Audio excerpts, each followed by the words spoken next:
মহাত্মা গান্ধী জাতীয় গ্রামীণ কর্মনিশ্চয়তা প্রকল্পে গাজলে কলাবাগান তৈরিতে দুর্নীতির অভিযোগ তুললেন এলাকাবাসী। গাজল ২ নম্বর গ্রাম পঞ্চায়েতের রসিকপুর এলাকার ৭ জন বাসিন্দা এই অভিযোগ করেছেন। তারা বিডিও অফিসে অভিযোগ জানিয়েছেন। 2018-19 সালে যারা মহাত্মা গান্ধী জাতীয় গ্রামীণ কর্মনিশ্চয়তা প্রকল্পে কলা বাগানের উপভোক্তা ছিলেন তাদের প্রত্যেকের নামে লক্ষ টাকা করে বরাদ্দ হয়েছে, কিন্তু 2021 সালে শুধুমাত্র প্রকল্পের একটি সাইনবোর্ড দেওয়া হয়। প্রকল্পের আর কোনো কাজই হয়নি, ফলে আজও সাইনবোর্ড লাগানো অবস্থায় রয়ে গিয়েছে জমিটি। আর এখান থেকে উঠছে দুর্নীতির প্রশ্ন। সমস্যা হয়েছে, টাকা পয়সা পাই না, ভোট দিয়েছে, টাকা পয়সা পাই না, বাগানও হয় নাই। সেই সমস্যাই আমাদের। কত সালে? 2018 সালে কি হয়েছিল? বাগান হওয়ার কথা ছিল, বাগান তো আমাদের হয়নি। সেই কলা বাগান, কলা বাগান হওয়ার কথা ছিল, হয়নি। সেই অভিযোগই আমরা এখন করছি। কত বছর হলো? 5 বছর হলো। তখন পঞ্চায়েত কোন পার্টি ছিল? টিএমসি পার্টি ছিল। টিএমসি পার্টি ছিল। তখন আমাদের রসিকপুরে অজয় ছিল, অজয় ছিল পঞ্চায়েত, টিএমসির পঞ্চায়েত ছিল। তখন বলেছিল টিএমসির প্রধান ছিল, বলছে যে হবে হবে হবে করে আমাদের এখনও হলো না, বসাই রাখলো। আমাদের সেই জমিগুলা প্রতিটি ছিল 5 বছর জমিগুলা বসাই রাখছি। আপনার কত টাকা হয়েছিল? আমারও সেই 3,47,000 টাকা, 200 টাকা। তো সরকার কি টাকা দিয়েছিল? সরকার তো টাকা দিয়েছে, সরকার টাকা দিয়েছে, সব খাইয়ে নিছে।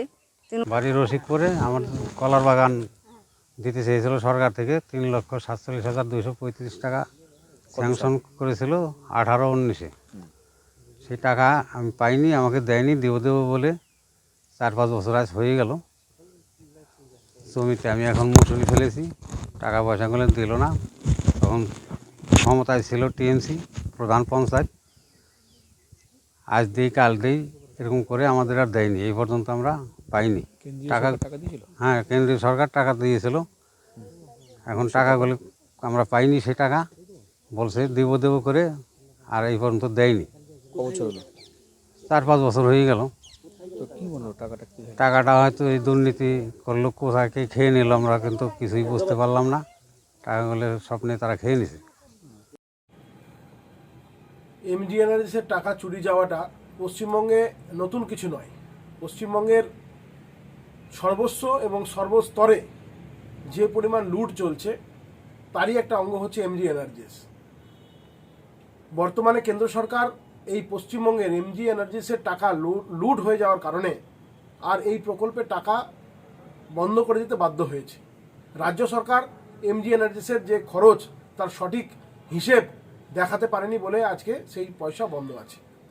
তারই একটা অঙ্গ গাজলে যে সমস্ত মানুষ এমজিএনআরএসের প্রকল্পের আওতায় ছিলেন এবং কলা গাছ, কলা বাগান বা আরও অন্যান্য যে স্কিমগুলো আছে সেগুলো করার দরুন তাদের যে নাম নথিভুক্ত হয়েছিল, তারা যে উপভোক্তা ছিল এবং তাদের নাম করে যে টাকাটা উঠিয়ে নেওয়া হয়েছে, তার জন্য শাসক দল সম্পূর্ণটাই দায়ী এবং শাসক দলের মদতেই আর সর্বস্ব গোটা রাজ্য জুড়ে লুট চলছে এমজিএনআরএস প্রকল্পে। এবং হ্যাঁ, আমি জানতে পারলাম যে গাজল 2 নম্বর গ্রাম পঞ্চায়েত রসিকপুর আমার এলাকাতে, ওখানে ওই এমজিএনআরএসের কলা বাগানের যে একটা ব্যাপার আছে, গাছ লাগানোর বিষয়, যেখানে শুনলাম নাকি দুর্নীতি হয়েছে এবং সেখানে কয়েকটা স্কিমের ওই যে ফলকগুলো থাকে সেগুলো লাগানো হয়েছে। তাতে আমরা যেটা তদন্ত করে দেখলাম যে না, এটা তৎকালীন 2018 সালের ঘটনা এবং কয়েকজন এটা নিয়ে অভিযোগও করেছে। তো আমরা চাইছি বিরোধিতা করবেই, এটা বিরোধিতার কাজ। মমতা ব্যানার্জির যে উন্নয়নের যে ধারা, সেটাকে তারা সহ্য করতে পারছে না। আমরা ব্লক প্রশাসন এবং পঞ্চায়েত সমিতির পক্ষ থেকে আমি এটুকুই বলবো যে আগামীতে এটা তদন্ত সাপেক্ষে দেখব। মালদা টুডে।